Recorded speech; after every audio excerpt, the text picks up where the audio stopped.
చూడండి, దేవుని యొక్క ఏర్పాటు, నడిపింపు ఓ ప్రత్యేకత. వాక్యం చెబుతుంది, ఎవనికి యాకోబు దేవుడు సహాయకుడగును, ఎవడు తన దేవుడైన యెహోవా మీద ఆశ పెట్టుకును వాడు ధన్యుడు అంటుంది దేవుని వాక్యం. ధన్యుడు అనగా గొప్పవాడని, అధికుడని, భాగ్యవంతుడని, ధన్యతను గూర్చి అనేక రీతులుగా ఉన్నతమైనటువంటి భావాలను మనము చూడగలం. ఎందుకు యాకోబు దేవుడు అంతా ప్రత్యేకమైనటువంటి రీతిగా దేవుని వాక్యం సెలవిస్తుంది? దైవజనులు చూపించిన అద్భుతమైనటువంటి మాటలలో చాలా విషయాలు ఉన్నాయి. నా హృదయంలో దేవుడు ఈ స్టేజ్ మీద నాకు అనుగ్రహించినటువంటి వచ్చిన భాగాన్ని మేము ముందుంచి ఆ తర్వాత వాక్య భాగంలోనికి వెళదాం. యెషయా గ్రంథము 45వ అధ్యాయం 2వ వచనాన్ని చదువుకుని ప్రార్థన చేసుకుందాం. యెషయా గ్రంథము 45వ అధ్యాయము 2వ వచనం. నేను నీకు ముందుగా పోవచ్చు, మెట్టగానున్న స్థలములను సరాళము చేసేదను, ఇత్తడి తలుపులను విడగొట్టేదను, ఇనుప గడియలను విడగొట్టేదను, పేరు పెట్టి నిన్ను పిలిచినాను, ఇశ్రాయేలీల దేవుడునైన యెహోవానగు నేనే అని నీవు తెలుసుకొందుము. ప్రార్థన. మహాపరిశుద్ధుడు, ప్రేమ కలిగిన తండ్రి, అభిషక్తులైన మీ దాసులను ఏర్పాటు చేసుకుని జరిగిస్తూ ఉన్నటువంటి పరిచర్యలను బట్టి మీ నామాన్ని స్తుతిస్తూ, నాకంటే ముందుగా ఆత్మాభిషేకము కలిగి నాయన మీ చేత గొప్పగా వాడబడుతున్నటువంటి సల్మానయ్య గారిని బట్టి మీ నామాన్ని స్తుతిస్తున్నాను. ఈ పూట వారి నోట మీరు ఉంచిన మాట మమ్మల్ని ఎంతో ఆదరించింది ప్రభువా. నీవు ఏర్పరచుకున్న వారిని ఎన్నడూ కూడా నీవు విడిచిపెట్టే దేవుడు కాదని, నీవే విధముగా ఆదరించగలవు, పరామర్శించగలవు, మా అనుభవ సాక్ష్యాలు దానికి నిదర్శనముగా మా ముందు మీరు ఉంచారు. అందును బట్టి మీకు స్తుతులు చెల్లిస్తున్నాను. ఈ రాత్రి నిలబడిన వాడు ఇప్పుడు మరుగుపరచండి, నాతో మాతో మీరు మాట్లాడండి. వినగలిగిన చెవిని, గ్రహించగలిగిన హృదయమును నాకును మాకును మీరు దయచేయమని యేసు పరిశుద్ధ దివ్య నామమును బట్టి వేడుకొనుచున్నాము తండ్రి, ఆమేన్. దేవునికి స్తోత్రం చెప్పండి. హల్లెలూయా.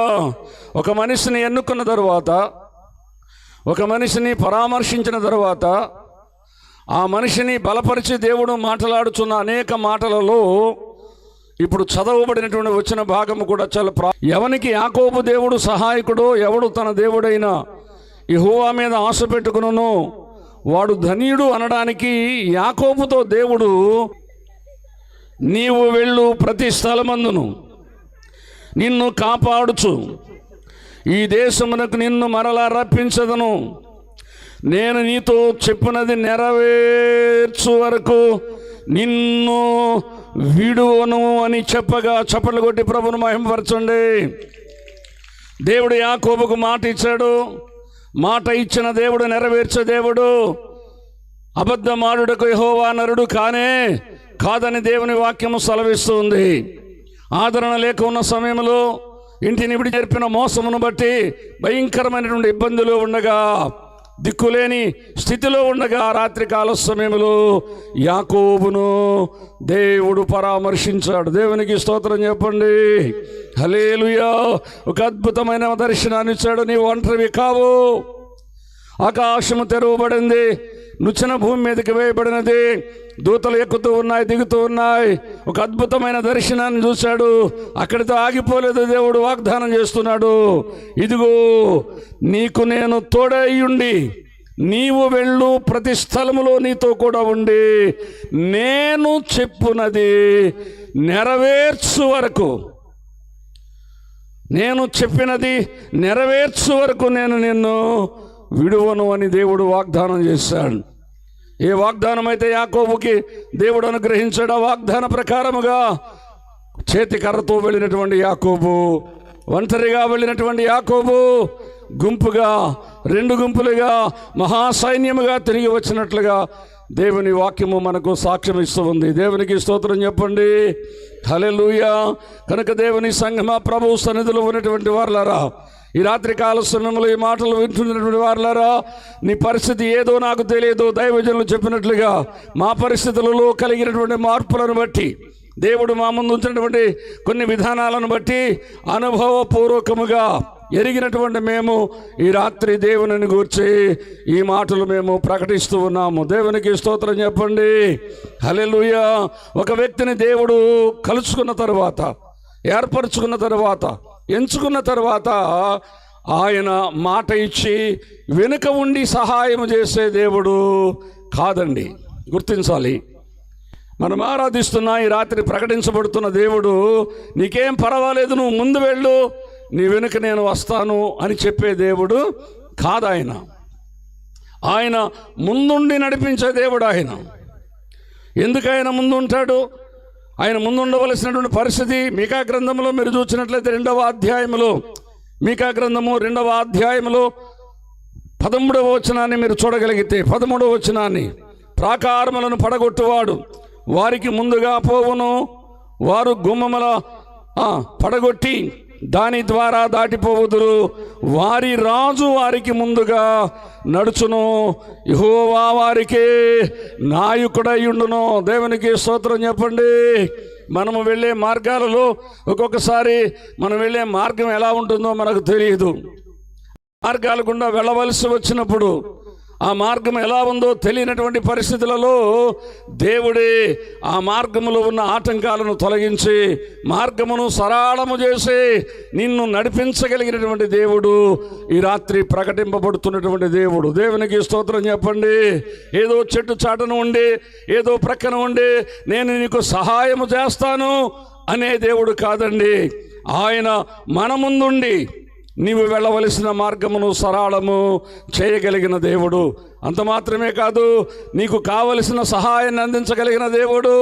ఆయన రహస్యమందు మరుగైన ధనమును నేను మీకు అనుగ్రహిస్తానని ఇందాక చదువుకున్న వాక్య భాగములో వ్రాయబడి ఉన్నది. నీతో ఉండటమే కాదు, ఇత్తడి తలుపులను, ఇనుప గడియలను విడగొట్టడమే కాదు, మార్గమును సరళము చేయడమే కాదు, నీకు కావలసిన పెట్టుబడంతయు, నీకు కావలసిన ప్రతి అవసరతయు కూడా ఆయన తీర్చగలిగిన దేవుడు. దేవునికి స్తోత్రం చెప్పండి. హల్లెలూయా. ఆయన ప్రతి అవసరతను, అక్కర్ను తీర్చగలిగిన దేవుడు. క్రీస్తు యేసు మహిమలో మీ ప్రతి అవసరత తీర్చబడును అని దేవుని వాక్యము సాక్ష్యం ఇస్తుంది. పిల్లరా, సేవ ప్రారంభించిన దినాలు భయానకమైన దినాలు. ఏ వ్యక్తి జీవితంలోనైనా దైవజనులు సాల్మన్ గారు చెప్పినట్లుగా నా మటుకు నేను సేవ ప్రారంభించినప్పుడు చాలా భయానకమైన దినాలు. ఇలాగనే రామన్నమూడి అనే గ్రామంలో 98వ సంవత్సరంలో సభ పెట్టాను. పొన్నూరు నుండి ఒక దైవజనుడిని పిలుచుకున్నాను. ఇలాగే చిన్న సభ పెట్టాను. ఆయన ఒక్కడిని పిలుచుకుంటే ఆయన బృందం 4 కలిసి వచ్చారు. సభ అయిపోయిన తర్వాత వారిని పంపించడానికి చాలా కష్టమైన పరిస్థితి. కనీసం 500 ఇవ్వాలని ప్రయత్నం చేస్తే 475 రూపాయలు పోల్చడానికి నాకు చాలా కష్టమైందండి. సిగ్గుపడ్డాను.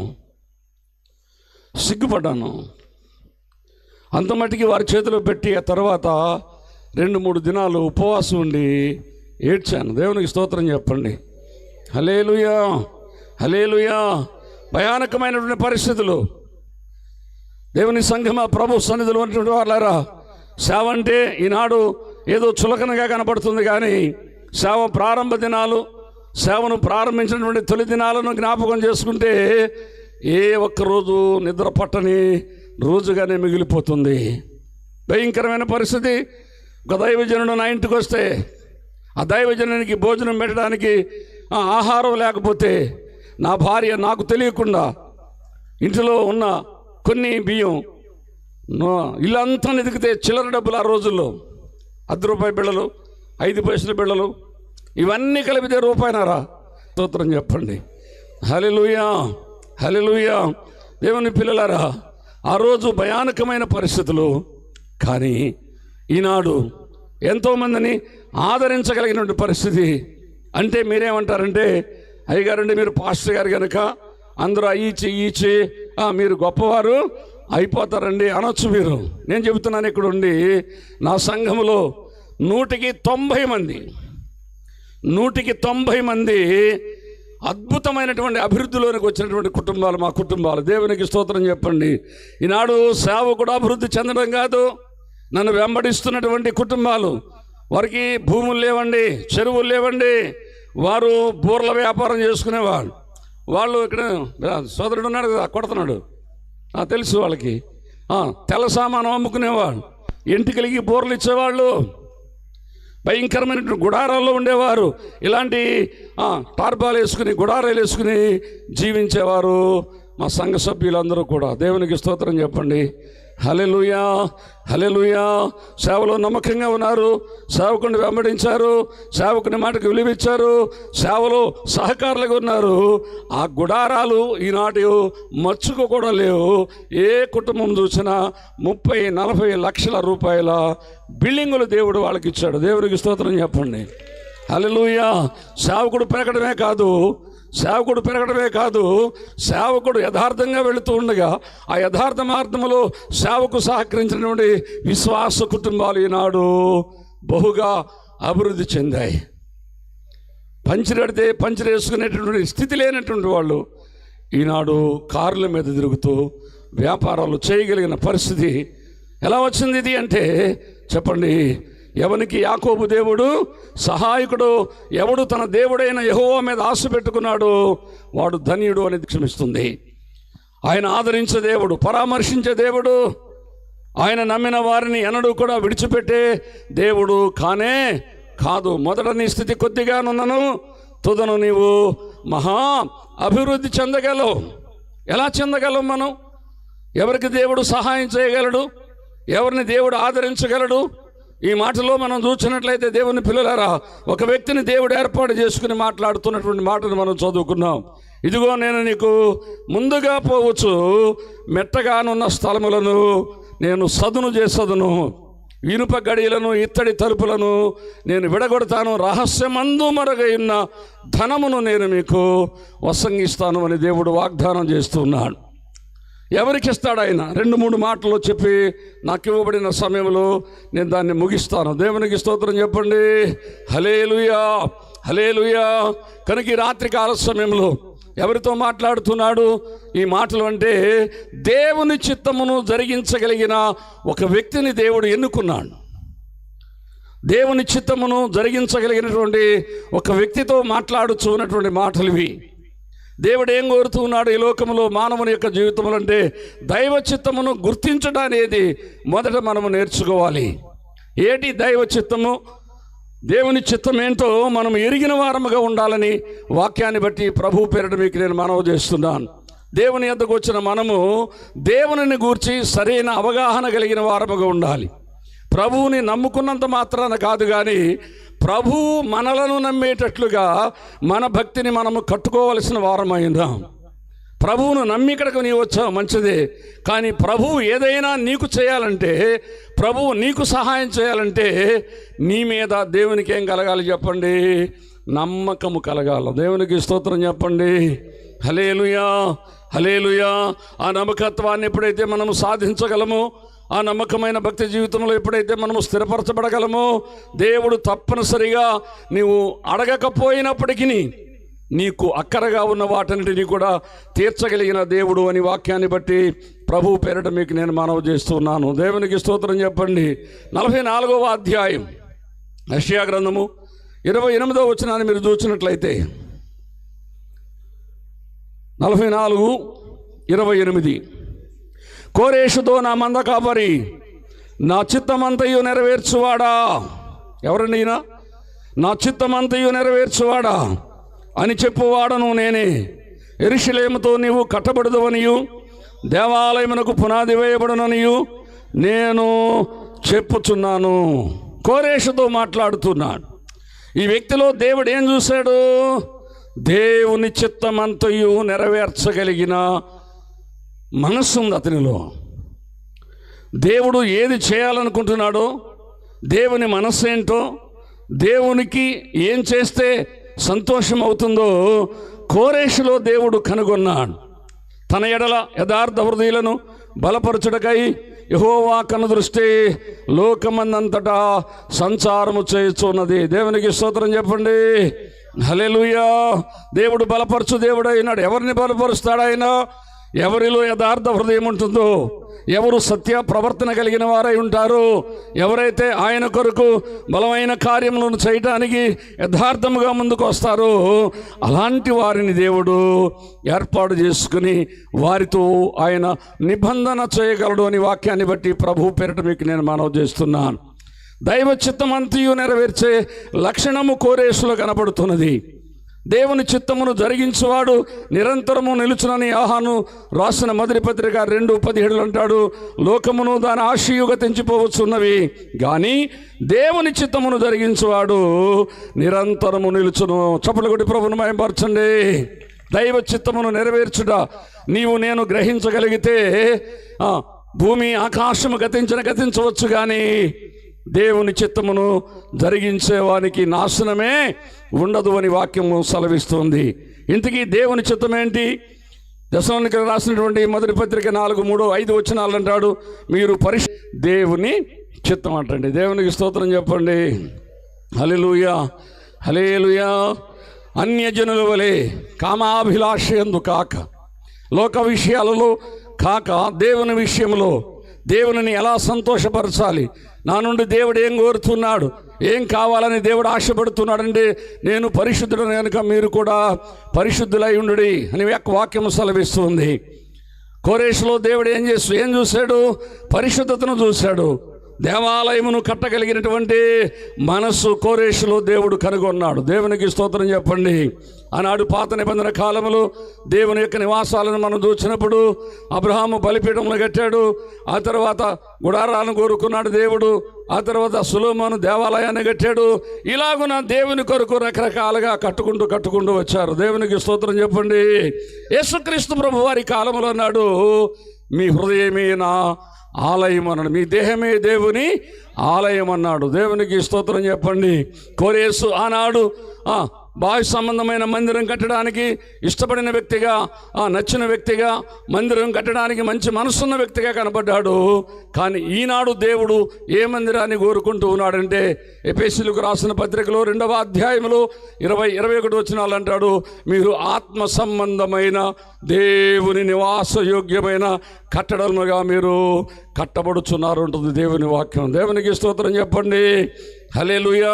కోరేసు నాడు ఆ మందిరాన్ని కట్టే మనసుంటే ఈనాడు నీ హృదయం అనబడినటువంటి, నీ దేహం అనబడిన నీ జీవితాన్ని, నీ హృదయాన్ని దేవుడు నివాసయోగ్యముగా నీవు మలుచుకోగలిగినట్లయితే దేవునికి నీవేమై ఉంటావంటే ఇష్టురాలవై ఉంటావు. దేవునికి స్తోత్రం చెప్పండి. ఆయన నివసించే వ్యక్తిగా నీవు మారిపోవాలి. దేవునికి పరిశుద్ధ స్థలముగా మీరు మారిపోవాలి. ఇశ్రాయేలుల మధ్య నేను నివాసం ఉండడానికి వారు నాకు ఒక ప్రత్యేకమైన స్థలాన్ని, గుడారాన్ని నిర్మించాలని దేవుడు ఆనాడు కోరుకున్నాడు. ఈ ఆత్మస్వరూపైన దేవుడు, ఆత్మస్వరూపిగా మన మధ్య సంచరిస్తున్నటువంటి దేవుడు ఈ రాత్రి కాల సమయంలో నీ హృదయ లోతులను ఆయన పరిశోధించే దేవుడుగా ఉన్నాడు. కోరేషు నానాడు ఏ విధముగా కోరుకుంటూ ఉన్నాడు, ఈనాడు నిన్ను కూడా ఆత్మ సంబంధమైన మందిరములుగా మలచబడాలని, అట్టి మనసున్న వారితో దేవుడు ఉండాలని దేవుడు ఆశపడుతూ ఉన్నాడు. దేవునికి స్తోత్రం చెప్పండి. హల్లెలూయా. కనుక ఏదో వచ్చి భక్తి చేసుకుని వెళ్ళిపోతే దాని వలన ప్రయోజనమేమీ లేదు. ఎలా మనం కట్టబడుతున్నాం? సరైన కట్టడముగా కట్టబడుతున్నామా? దేవునికి నివాస యోగ్యమైనటువంటి కట్టడముగా మనము మలచబడుతున్నామా? దేవాలయంలోనికి వచ్చిన మనము దేవుని మందిరముగా మలచబడే ఆ స్థితిలో దైవజనుడు అందిస్తున్నటువంటి వాక్య పరిచర్య ద్వారా మన జీవితాలను కట్టుకునే వారముగా ఉన్నామా? సరి చేసుకునే వారముగా ఉన్నామా? దేవుని వాక్యం మనం శుద్ధీకరించబడుతున్నామా? దేవుని వాక్యాన్ని సరైన రీతిలో మనము స్పందించగలుగుతున్నామా అని ఆత్మ సంబంధమైన మందిరములముగా మనము మరచబడవలసిన వారమై ఉన్నాము. దేవునికి స్తోత్రం చెప్పండి. కనుక కోరేషు అంటున్నాడు, అయ్యా నేను నీకు ముందుగా పోవచ్చు, మెట్టగానున్న స్థలములను నేను సదును చేస్తానన్నాడు. ఇంతకీ కోరేషు ఎవరు అంటే, కోరేషు దేవుని ఎరిగినవాడు కాదండి. 6వ వచనం చూడండి మీరు, 45:6 3వ లైన్లో అంటాడు, నీవు నన్ను ఎరుగకుండినప్పటికీ నేను నిన్ను సిద్ధపరిచిందని నేను నీకు బిరుదులిచ్చితిని అన్నాడు. దేవునికి స్తోత్రం చెప్పండి. హల్లెలూయా. నీవు నన్ను ఎరుగకుండినప్పటికీ నిన్ను నేను సిద్ధపరిచితిని. యెహోవాను నేను నీకు బిరుదులిచ్చితిని. యెహోవాను నేనే దేవుడును, మరి ఏ దేవుడును లేడు అని కోరేషుతో దేవుడు మాట్లాడాడు. ఈ రాత్రి ఈ స్వరం వింటున్నటువంటి ప్రియులకు, ఈ గ్రామంలో ఉన్నటువంటి ప్రియులారా, మీరే మతమైనా, ఏ కులమైనా, ఏ జాతి వారైనా, ఏ తెగవారైనా, ప్రభువాక్యం సెలవిస్తుంది, యూదుడని గ్రీకు దేశస్థుడని భేదమేమయ్యూ లేదు, ఒక్క ప్రభువే అందరికీ ప్రభువు అయ్యుండి ఆయనకు ప్రార్థన చేయు వారందరి ఎడల కృపచూపుడుకు ఆయన ఐశ్వర్యవంతుడై ఉన్నాడని రోమాపత్రిక 10వ అధ్యాయం సాక్ష్యమిస్తూ ఉంది. నువ్వే మతస్థుడు అయినా, నువ్వే స్థితిలో ఉన్నావో, ఈ రాత్రి కాల సమయంలో ఏ కృంగిన స్థితిలో ఉన్నావో, ఎలాంటి పరిస్థితులలో నీ కుటుంబం ఉన్నదో, ఈ రాత్రి కాల సమయంలో ఆ పరిస్థితిలో నీవు ఆయన వైపు తిరగగలిగితే, ఈ రాత్రి వినబడుతున్నటువంటి వాక్య సారాంశమును నీవు గ్రహించగలిగితే నీ స్థితిగతులన్నిటినీ కూడా మార్చగలిగినటువంటి దేవుడు ఈ రాత్రి ప్రకటింపబడుతున్నటువంటి దేవుడు. దేవునికి స్తోత్రం చెప్పండి. 1990వ సంవత్సరంలో ఓ భయంకరమైన పరిస్థితులు, ఆర్థిక విధానాలు బాగులేక ఒక రాత్రి కాల సమయంలో నేను నా భార్య చనిపోవాలనుకున్నా. నా భార్య అంది, మన ఇద్దరం చనిపోతే పిల్లలిద్దరు ఏమవుతారంటే తమ్ముళ్ళు చూసుకుంటారులే అన్నాను. లేదు చనిపోతే నలుగురు చనిపోతామని ఒకరోజు వాయిదా వేసుకుని రెండవ రోజుకి మా నలుగురు చనిపోవడానికి సిద్ధపడ్డాం. ఆర్థిక విధానాలు సరిలేక, దేవునిలో సరిగా సాగక, ఇష్టానుసారముగా జీవిస్తూ స్నేహితుల వలన మార్గము తప్పి తిరుగుతున్నటువంటి రోజులలో భయంకరమైన శోధన నా కుటుంబాన్ని అలముకుంది. ప్రియులారా, రాత్రి కాల సమయంలో దేవుని వాక్యం ఎంత బలమైనదో, దేవుని వాక్యం మానవుని యొక్క జీవితంలో ఎలా పనిచేయగలదో చిన్న మాటల్లో చెప్తాను, నేను వినండి జాగ్రత్తగా. దేవునికి స్తోత్రం చెప్పండి. గొలవనతిప్ప గ్రామంలో టైలరింగ్ చేస్తున్నటువంటి నేను 1990వ సంవత్సరం జనవరి నెల 20వ తారీఖు నేను, నా భార్య, నా ఇద్దరు పిల్లలు కూర్చుని ఆఖరిగా ప్రార్థన చేసుకుని పిల్లలకు విషయం ఇచ్చి తర్వాత మేమిరువురు కూడా విషయం తీసుకుని చనిపోవాలనే పరిస్థితిలో ఉన్నాం. భయంకరమైన శోధన, దుఃఖం ఆగటం లేదు. నేను, నా భార్య గంటన్నర ఏడ్చాం. ఎందుకు అంటే పిల్లల కొరకు త్యాగం చేయవలసిన తల్లిదండ్రులమైన మేము మా ఇరువురు పిల్లలను కూడా విషమిచ్చి చంపి ఆ తర్వాత మేము చనిపోవడానికి తీర్మానం చేసుకుని కూర్చున్నటువంటి సందర్భం అది. ఏడుస్తున్నాం. ఈ లోపల దేవుని యొక్క కృప, దేవుని సన్నిధిలో ఒక వాక్య భాగం కనపడుతుంది. 4వ కీర్తన 4వ వచనం. భయమునందు మీరు పాపము చేయకుడి, మీరు పడకల మీద పండుకొని, చక్కటి మాట చదవండి. భయమునందు మీరు పాపము చేయకండి, మీరు పడకల మీద ఉండగా మీ హృదయములలో ధ్యానము చేసుకుని ఊరకుండుడి. చప్పట్లు కొట్టి ప్రభువును మహిమపరచండి. భయమునందు మీరు పాపం చేయవద్దు, మీ పడకల మీద పండుకొని మౌనంగా ఉండండి అని వాక్యం మాట్లాడింది. ఆ ఒక్క వాక్యము నలుగురు జీవితాలను ఆ రాత్రి వెలిగించింది. ఆ రాత్రి భయంకరమైన స్థితిలో నా కుటుంబము మరణానికి అప్పగింపబడాల్సిన పరిస్థితి. కారణమేమనగా పరిచర్యకు పిలువబడ్డాను, దేవుని పరిచర్యలో ఉండవలసిన వాడిని. కుటుంబ భారంతో పరిచర్యలు ఉండలేక, దేవునిలో మాటకు లోబడలేక, దేవునికి వ్యతిరేకముగా ఒక పూజారి సహవాసం చేసి, ఒక మంచి పండితుడు, ఓ బ్రాహ్మణుని సహవాసంలో మంచి వ్యక్తి ఆయన నేను తప్పు పట్టలేను. కానీ నా యొక్క జీవితంలో ఆ సహవాసంలో భయంకరమైన పరిస్థితుల్లో కొట్టబడిన స్థితిలో ఆ రాత్రి చనిపోవలసిన నా కుటుంబాన్ని కేవలము ఈ రాత్రి ప్రకటింపబడుతున్నటువంటి ఈ వాక్యము మా కుటుంబాన్ని బలపరిచింది. దేవునికి స్తోత్రం చెప్పండి. హల్లెలూయా. దేవుని పిల్లరా, ఆ రోజు బ్రతికించబడ్డాం. ఆ తర్వాత 3 సంవత్సరాలు దేవుని పరిచర్య తీర్మానం చేసుకున్నాం. నా ఇంటిలో ఉన్న వస్తువులన్నిటినీ కూడా అమ్మేసి నాకున్న రుణాలు కట్టేసుకుని సేవకు రావాలని తీర్మానం చేసుకున్నాం. ఈ రోజుకి కూడా ఆ వస్తువులలో ఏ వస్తువులు అమ్మకుండానే దేవుడు సహాయము చేశాడు. దేవునికి స్తోత్రం చెప్పండి. 4 మిషన్లు ఉన్నాయి. 4 మిషన్లు బండి మీద తెచ్చి ఆ 4 మిషన్లు అమ్మి ఆ డబ్బుతో మొట్టమొదట కరెంట్ ఆఫీసులో ఒక అద్భుతమైనటువంటి సభలు పెట్టడానికి దేవుడు సహాయం చేశాడు. నాకు ఇంకా ఇష్ట వస్తువులు ఉన్నాయి. దాంట్లో ఒక మంచం, ఒక ఫ్యాను, అవి ఈ రాజుకు కూడా అమ్మకుండా, అవి అలాగే నిన్న దైవజనులు చెబుతుంటే నాకు జ్ఞాపకం వచ్చింది. అవేవి అమ్మనక్కర్లేకుండానే మమ్మలను సజీవులనుగా దేవుడు కాపాడాడు. దేవునికి స్తోత్రం చెప్పండి. నా ఇద్దరు పిల్లల్ని కూడా ఆయన స్కూల్లో హాస్టల్లో వేసి చేశాడు. దేవునికి స్తోత్రం చెప్పండి. నా పిల్లలకు నేను అవకాశం కల్పించలేకపోయాను, కానీ ఆ తర్వాత ఆ స్థాయికి వెళ్ళి అనేక మంది పిల్లలకు అవకాశాన్ని కల్పించడానికి దేవుడు సహాయము చేశాడు. దేవునికి స్తోత్రం చెప్పండి.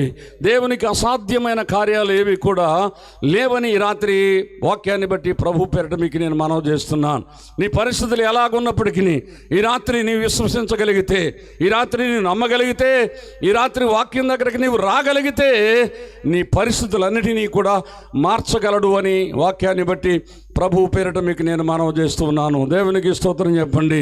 మొదట నీవు తెలుసుకోవలసినది ఏది దేవుని చిత్తం, నా పట్ల దేవుని చిత్తం ఏంటి, నా ప్రవర్తన ఏంటి, నా విధానం ఏంటి అని నిన్ను నీవు సరి చేసుకుంటూ ప్రభు దగ్గరికి రాగలిగితే దేవుని చిత్తమును జరిగించు వారికి దేవుడు సహాయకుడిగా ఉంటాడు. దేవునికి స్తోత్రం చెప్పండి.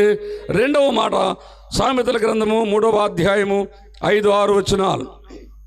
నీ స్వబుద్ధిని ఆధారము చేసుకొనక నీ పూర్ణ హృదయముతో యెహోవా యందు నమ్మిక ఉంచుము. నీ ప్రవర్తన అంతటి యందును ఆయన అధికారమునకు ఒప్పుకొనుము. అప్పుడు ఆయన నీ త్రోవలను సరళము చేయును. దేవునికి స్తోత్రం చెప్పండి. ప్రభువు దగ్గరికి వచ్చాక దైవ చిత్తమును గుర్తించిన తర్వాత, దేవుని వాక్యాన్ని వింటూ సంఘంలో చేర్చబడిన తర్వాత, ఇక నీ సొంత ఆలోచనల ప్రకారముగా కాకుండా సమస్త అధికారము కూడా దేవునికి నీవు అప్పగించుకోవాలి. ఏ వ్యక్తి అయితే ప్రభువుకు అప్పగించుకుంటాడో, ప్రభువు నడిపింపుకు అప్పగించుకుంటాడో ఆ కుటుంబాన్ని కానీ ఆ వ్యక్తిని కానీ దేవుడు ఎన్నడూ కూడా విడిచిపెట్టడు అని వాక్యాన్ని బట్టి ప్రభు పేరిట మీకు నేను మనవి చేస్తున్నాను. దేవునికి స్తోత్రం చెప్పండి. చాలామంది ప్రభు దగ్గరికి వస్తూ ఉంటారు, కానీ దేవుని చిత్తాన్ని వారు గుర్తించరు, దేవుని దగ్గర విచారణ చేయరు, ప్రభుత్వ నిర్ణయాలు చేసుకుని ఈనాడు ఫెయిల్యూర్ అయినటువంటి భక్తి పరులు కొంతమంది మనం చూస్తూ ఉంటాం. వారి భక్తిలో ఫెయిల్యూర్ కావడానికి గల కారణం ఏంటంటే దేవుని అధికారానికి వారు ఒప్పుకోలేదన్నమాట. వారు సొంత నిర్ణయాలు, సొంత ఆలోచనల ప్రకారముగా నడిపించబడినప్పుడు దెబ్బతినవలసి ఉంటుంది. జ్ఞానిని కదా అని నీవు అనుకునడానికి వీలు లేదండి. దేవునికి స్తోత్రం చెప్పండి. హల్లెలూయా. ఈ లోక జ్ఞానము దేవుని దృష్టికి వెర్రితనమై ఉన్నది. ఎవరైతే ప్రభువుకి అధికారం ఇవ్వగలరో, ఎవరైతే ప్రభువుకు లోబడగలరో వారితో పాటు దేవుడు ఉంటాడు. మనకు బాగా తెలిసినటువంటి ఒక భక్తిపరుని ఉదాహరణగా మనం చూడొచ్చు. యోనా మహాభక్తి పరుడు, దేవుని సన్నిధిలో ఉన్నటువంటి వాడు. ఒక రోజున దేవుడు యోనా గారితో మాట్లాడుతున్నాడు. 1వ అధ్యాయం యోనా గ్రంథము 1వ అధ్యాయం 2-3 వచనాల్లో, నినివే పట్టణస్థులు దోషము నా దృష్టికి ఘోరమాయన గనుక నీవు లేచి నినివే మహాపట్టణమునకు పోయి దాని దుర్గతిని కలుగునని ప్రకటించుము. అయితే యెహోవా సన్నిధిలో నుండి తర్షీషు పట్టణమునకు పోవాలని యోనా ఇప్పుకు పోయి తర్షీషునకు పోవు ఒక వాడను చూచి ప్రయాణమునకు కేవు ఇచ్చి యెహోవా సన్నిధిలో నిలువక ఓడ వారితో కూడా తర్షీషునకు పోవుటకు వాడ ఎక్కాడు. దేవునికి స్తోత్రం చెప్పండి. దేవుడు వెళ్ళమన్నది ఒక చోటకి, ఇతని ప్రయాణము మరొక చోటకి. దేవుడు చెప్పింది వేరు, ఈ మనుషుడు చేస్తున్నది వేరు. గమ్యము చేరగలిగాడు అంటే గమ్యము చేరలేకపోయాడు. అతడు చేరకపోవడమే కాదు, ఆ ఓడలో ఉన్న వారందరికీ కూడా బాధను కలిగించాడు. ఆ ఓడలో ఉన్నటువంటి ఆహార వస్తువులన్నీ కూడా సముద్రము పాలు కావలసి వచ్చింది. ప్రార్థనాపరుడిగా ఉండవలసిన వాడు, దేవుని సన్నిధిలో ఉండవలసిన వాడు, దేవునికి విధేయుడై ఉండవలసినటువంటి వాడు ఓడ అడుగు భాగమునకు వెళ్ళి నిద్రపోతూ ఉండగా ఒక అనీయుడు వచ్చి అంటాడు, ఓయి నిద్రపోతా, నీకేమి వచ్చినది, నీవు లేచి నీ దేవునికి మొర్రపెట్టుము అన్నాడు. దేవునికి స్తోత్రం చెప్పండి. ఒక అవిధేయుని వలన ఆ ఓడలో ఉన్న వారందరికీ కూడా ప్రాణ భయము కలిగింది. ఈనాడు ఒక అవిధేయుని వలన కుటుంబంలో, ఒక అవిధేయుని వలన సంఘములో, ఒక అవిధేయుని వలన సమాజంలో కూడా నష్టమును చూడవలసి ఉంటుంది. అవిధేయత అనేది భయంకరమైనటువంటి పాపమై ఉన్నది. దేవునిని ఎరిగిన తరువాత, దేవునితో నడుస్తున్న సమయంలో దైవజనులైనా విశ్వాసులైనా మరి ఎవరైనప్పటికీ దేవుని మాటకు మనము లోబడవలసిన వారమై ఉన్నాము. దేవునికి స్తోత్రం చెప్పండి. నాకు వేరయ్యుండి మీరు ఏమీను చేయలేరని వాక్యం సెలవిస్తుంది. యోనా మహాభక్తిపరుడే, అయినప్పటికీ యోనా నడిచిన నడవడికి బాగలేదు కనుక యోనాతో ఉండవలసిన దేవుడు యోనాతో దేవుడు లేడు. యోనాను దేవుడు విడిచిపెట్టాడు. ఆ తరువాత మరలా 2వ అధ్యాయంలో భయంకరంగా అతని శోధన కాలంలో దేవునికి ప్రార్థన చేశాడు. ఆ శ్రమను దేవుడు గుర్తుపెట్టుకున్నాడు. యోనాకి ఒక చేపనిచ్చి ఆ చేప ద్వారా కక్కివేయబడిన విధానం అంతా మనకు తెలుసు. దేవునికి స్తోత్రం చెప్పండి. కనుక ఈ రాత్రి కాల సమయంలో నీవు దేవుని దగ్గరకు వచ్చిన తర్వాత నీ ప్రవర్తన అంతటినీ కూడా దేవునికి నీవు అప్పగించిన వాడవై ఉండాలి. దేవునికి స్తోత్రం చెప్పండి.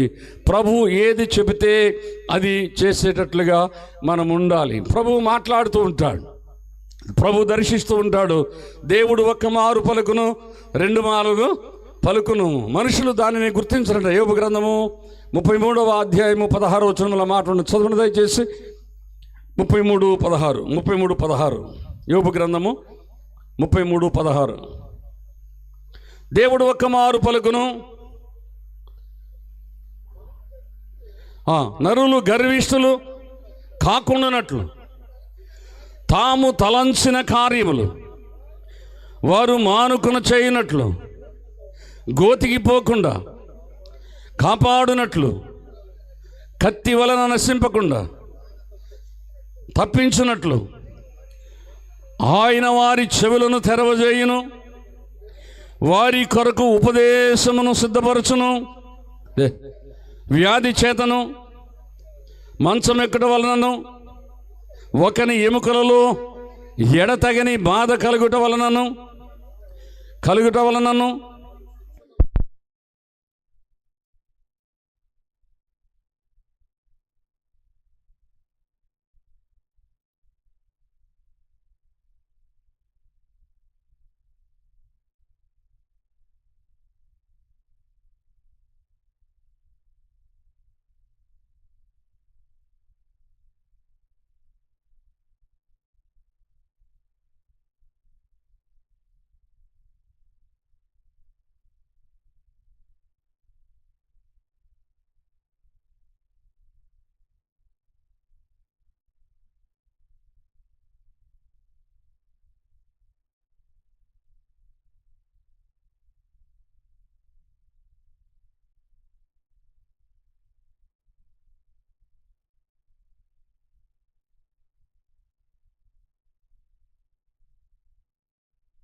ఉండగా దేవుడు గాడిదకు స్వరం ఇచ్చాడు. స్తోత్రం చెప్పండి. హల్లెలూయా. బిలాము చరిత్ర మనం ఎరిగిన వారేమి కాదు దేవుని పిల్లలారా. బిలాము దేవుడు మాట వినలేదు.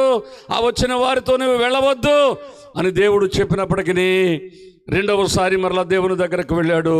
ఆయన ఒక్కసారి చెప్తాడు, 2 సార్లు చెబుతాడు, 3వసారి పలికే దేవుడు కాదు ఆయన. దేవునికి స్తోత్రం చెప్పండి. హల్లెలూయా, హల్లెలూయా. దేవుడు అన్నాడు వెళ్ళు అన్నాడు. వెళ్ళు అన్న తర్వాత దూషణ కత్తి చేత పట్టుకుని దేవుని దూత బిలాముకి ఎదురుగా నిలబడింది. దూతను బిలాము చూడలేకపోయాడు, గాడిద చూడగలిగినది. చరిత్ర అంతా మనకు తెలుసు. నేను ఎందుకు ఈ మాటలు మీకు జ్ఞాపకం చేస్తున్నానంటే, ప్రభువు దగ్గరకు వచ్చిన తర్వాత ఆయన అధికారమునకు మనం ఏం చేయాలంటే ఒప్పుకోవాలి. ఆయన మాట ప్రకారముగా మనము జీవించే వారముగా ఉండాలి. 1 ఆయన చిత్త ప్రకారముగా ఆయనను సంతోషపరిచే వారము ఉండాలి. 2వది ఆయన అధికారమునకు మనము ఒప్పుకోవలసిన వారమై ఉన్నాము. దేవునికి స్తోత్రం చెప్పండి. ఆఖరిది 3వ మాట. యెషయా గ్రంథము 26వ అధ్యాయం 7వ వచనం. నీతిమంతుల త్రోవను నీవు సరళము చేయుచున్నావు, యెహోవా నీ తీర్పుల మార్గమున నీవు వచ్చుచున్నావు. దేవునికి స్తోత్రం చెప్పండి. ఎవరి మార్గమును సరళం చేస్తాడు ఆయన? దేవుని చిత్తమంతయు నెరవేర్చు వారి మార్గమును సరళం చేస్తాడు. 2వది ఆయన అధికారమునకు ఎవరైతే ఒప్పుకుంటారో వారి మార్గమును ఆయన సరళం చేస్తాడు. 3వది నీతిమంతుల మార్గములను ఆయన ఏం చేస్తాడు చెప్పండి? సరళము చేయును. దేవునికి స్తోత్రం చెప్పండి. హల్లెలూయా. నీతిమంతుడు లేడు, ఒక్కడును లేడు. అందరూ పాపం చేసి దేవుడు అనుగ్రహించు మహిమను పొందలేకపోతూ ఉన్నారని దేవుని వాక్యం సాక్ష్యం ఇస్తుంది. ఎలాగ మనుషుడు నీతిమంతుడు కాగలడు? రోమీయులకు రాసిన పత్రిక 5వ అధ్యాయం 1 అంటాడు కదా, కాబట్టి విశ్వాసం మూలమున మనము నీతిమంతులముగా తీర్చబడి మన ప్రభు అయిన యేసుక్రీస్తు ద్వారా దేవునితో సమాధానము కలిగి ఉందము. దేవునికి స్తోత్రం చెప్పండి. విశ్వసించడం ద్వారా, ప్రభువుని విశ్వసించడం ద్వారా అబ్రహాము దేవుని నమ్మెను, అది అతనికి నీతిగా ఎంచబడెను. దేవునికి స్తోత్రం చెప్పండి. యేసుక్రీస్తు ప్రభు వారి నదిలో దిగి బాప్తిసం ఇచ్చినప్పుడు యోహాను భక్తునితో అంటాడయ్యా, నీతి యావత్తు ఈలాగున జరగవలసి ఉన్నది, బాప్తిసం పొందడం ద్వారా నీవు నీతిమంతుడు కాగలవు. ఇదే రోమీయులకు రాసిన పత్రిక 5వ అధ్యాయం 9వ వచనాన్ని మీరు చూసినట్లయితే, ఇప్పుడు ఆయన రక్తము ద్వారా మనము నీతిమంతులముగా తీర్చబడుతూ ఉన్నాము. దేవునికి స్తోత్రం చెప్పండి. 1 విశ్వసించాలి, 2 రక్షణ బాప్తిస్మాన్ని పొందాలి, 3 ఆయన రక్తములు పాలిభాగస్తులుగా రొట్టె ద్రాక్ష రసము తీసుకునడం ద్వారా మనము నీతిమంతులముగా తీర్చబడగలము. దేవునికి స్తోత్రం చెప్పండి. కనుక నీతిని మనం అనుసరించే వారముగా ఉండాలి. నీతిని తప్పిపోయే వారముగా మనం ఎన్నడూ కూడా ఉండడానికి వీలు లేదు. నీతిమంతుని పిల్లలమైన మనము నీతిని అనుసరించి జీవించే వారముగా ఉండాలని వాక్యాన్ని బట్టి ప్రభు పేరిట మీకు నేను మనవి చేస్తున్నాను. దేవునికి స్తోత్రం చెప్పండి. ఇర్మియా గ్రంథం ఒక్కసారి 22వ అధ్యాయం 13వ వచనాన్ని మీరు చూసినట్లయితే, ఇర్మియా గ్రంథము 22వ అధ్యాయము 13వ వచనం, నీతిని తప్పి తన నగరును స్థాపించువానికి శ్రమ. చదవండి. న్యాయము తప్పి తన మేడగదులను కట్టుకొనువానికి తన పొరుగు వాని చేత శ్రమ. దేవునికి స్తోత్రం చెప్పండి. నీతిని తప్పి తన నగరును స్థాపించుకోకూడదు. న్యాయమును తప్పి నువ్వు మేడగదులను నిర్మించుకోకూడదు. కిందకి వెళితే అంటాడు, ఇంగిలీకిలముతో రంగులు వేసుకున్న అవి ఇవి అన్నీ చేయించుకుని కడకు కొంతమంది అట చేసిన వారికి ఏమివ్వరట? డబ్బులు ఇవ్వరటండి, జీతం ఇవ్వరట. దేవునికి స్తోత్రం చెప్పండి. హల్లెలూయా. మంచి మంచి పలకలతో ఇల్లు కట్టుకుంటారు, మంచి మంచి రంగులు వేసుకుంటారు, అన్నీ బాగుంటాయి. కానీ కడకి కూలివాని కూలి ఎగ్గొట్టే నాయకులు కూడా ఉంటూ ఉంటారటండి. దేవునికి స్తోత్రం చెప్పండి. కూలివాని కూలి ఒక్క రాత్రి కూడా నీ దగ్గర ఉండడానికి వీలు లేదని ద్వితీయోపదేశకాండం 23వ అధ్యాయం సాక్ష్యం ఇస్తుంది. ఒక్క రాత్రి అది నీ దగ్గర ఉండి అది మొరబెడుతుందట. ఆ కూలివాడు అనేక అవసరతలతో అనేక ప్లానులతో పని చేసుకుంటానికి వచ్చాడు. ఆ రాత్రి అతని చేతికి రావాల్సిన డబ్బులు రాకపోతే ఇంటి దగ్గర పిల్లలతో వాడు పడుతున్న బాధ ఆ కూలి మొరబెడుతుందట దేవుని దగ్గర. దేవుని పిల్లలారా, నీతిని తప్పి ఏది చేసినా అది పాపమే అవుతుంది. కనుక నీతిమంతుల త్రోవను ఆయన ఏం చేస్తాడు చెప్పండి? సరళము చేస్తాడు. దేవునికి స్తోత్రం చెబుదాం. కనుక ఈ రాత్రికాల సమయంలో ఈ సభ ద్వారా, ఈ గ్రామంలో ఏర్పాటు చేయబడిన పరిచర్య ద్వారా దేవుడు మాట్లాడుతున్నాడు. దైవజనునికి వాగ్దానం చేస్తున్నాడు. నీకు ముందుగా పోవచ్చు, మెట్టగానున్న స్థలములను నేను సదును చేసేదను. దేవునికి స్తోత్రం చెప్పండి. హల్లెలూయా. ఇత్తడి తలుపులను ఇనుప గడియలను విడగొట్టి రహస్యమందు మరుగైన ధనాన్ని నేను నీకు ఇవ్వగలను అంటున్నాడు దేవుడు. దేవునికి స్తోత్రం చెబుదాం. కనుక నీతిని కోరుతున్నాడు ఆయన. కోరేషును కోరుకోవటానికి ఆ 45వ అధ్యాయం, నీతిని బట్టి కోరేషును నేను రేపితిని అన్నాడు. దేవునికి స్తోత్రం చెప్పండి. దేన్ని బట్టి? నీతిని బట్టి కోరేషును నేను రేపితిని అన్నాడు. కనుక దేవుడు మన అవసరతలు అక్కర్లు తీర్చగలిగిన దేవుడు. ఆయన కోరుకున్న భావాలు మన జీవితంలో ఉంటే, వాక్యానుసారముగా మనము కట్టుబడి ప్రభు సన్నిధిలో మనం ముందుకు కొనసాగించగలిగితే దేవుడు మనల్ని విడిచిపెట్టే దేవుడు కాదండి. దేవునికి స్తోత్రం చెప్పండి. హల్లెలూయా, హల్లెలూయా. దేవుని పిల్లలారా, అనుభవాల్లో మా జీవితాలు అనేకమైన అనుభవాలు. ఒక రోజున సావుకు వెళ్ళి తిరిగి ఇంటికి వచ్చాం. తినడానికి ఏమీ లేని పరిస్థితులు. మరలా వెంటనే బయలుదేరి ఒక చోటుకి వెళ్ళడానికి బయలుదేరాం. కేవలం ఏంటంటే ఆ రోజు ఆకలి బాధ లాంటిది. ఒక కుటుంబం వారు ఎప్పుడు భోంచేయండి పట్టుబెడుతున్నారనమాట. ఆ రోజు దొరికే రోజు మాకు కనిపించలేదు. కనుక పలానా సహోదరులు రమ్మని కోరుతున్నారు కనుక ఈరోజు తప్పనిసరిగా అక్కడికి వెళదామని నేను, పాస్టర్ గారు బండిలో ఉన్న ఆ కొంచెం పెట్రోల్తో అలాగే వెళ్ళాం రామన్న మోడి. ఎప్పుడు తినమనేవాళ్ళు. ఆ రోజు పాపం తినమన్నారు వాళ్ళు కూడా. అయ్యా మీరు భోంచేసి వెళ్ళాలి, తప్పదు ఈసారి అన్నారు. ఎప్పుడు ఒప్పుకోవడం లేదు కదా, ఈసారి కూడా అయ్యగారు ఒప్పుకోరు అనుకున్నారు వాళ్ళు. దేవునికి స్తోత్రం చెప్పండి. తేరా అమ్మ అలాగే ఇన్నాళ్ళు మీ మాట కాదన్నాం కానీ ఈరోజు ఖచ్చితంగా భోంచేసి వెళ్తామన్నా. దేవునికి స్తోత్రం చెప్పండి. వాళ్ళ రకాలు, ముఖాలు, రకాలు, రంగులు మారిపోయాయి. కారణం ఏంటంటే ఎప్పుడూ సమృద్ధిగా ఉండి ఆ ఇంట్లో మమ్మలను బట్టి చెప్పండి వాళ్ళకి లేదు. దేవునికి స్తోత్రం చెప్పండి. హల్లెలూయా. నేను అనుకున్నాను తర్వాత ఒకవేళ అదే గనక దొరుకుంటే ఇక మనం ఇదే పని చేసుకుంటాం, ఇదే అలవాటు చేసుకుంటామని దేవుడు మనలను బట్టి కూడా వాళ్ళకు కూడా లేకుండా చేసాడు. కనుక ఇలాంటి బుద్ధి తక్కువ పని ఇంకెప్పుడు చేయకూడదు అనుకున్నాం మేము. దేవునికి స్తోత్రం చెప్పండి. హల్లెలూయా.